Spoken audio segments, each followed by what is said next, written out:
আমি যখন নাকতলা চেম্বারে বসতাম তখন আমার কাছে বলহরি দাস বলে এক ভদ্রলোক আসতেন। তাকে নিয়ে এই কবিতার নাম বলহরি দাস। কবিতাটির রচনাকাল 24শে ডিসেম্বর 2009 খ্রিস্টাব্দ।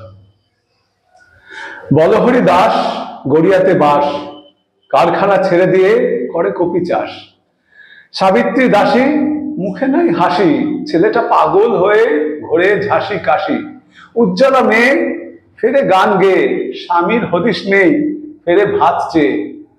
তার এক ছেলে কোথা থেকে এলে, চারিদিকে ঢিঢি পড়ে ঘরে ঘরে গেলে।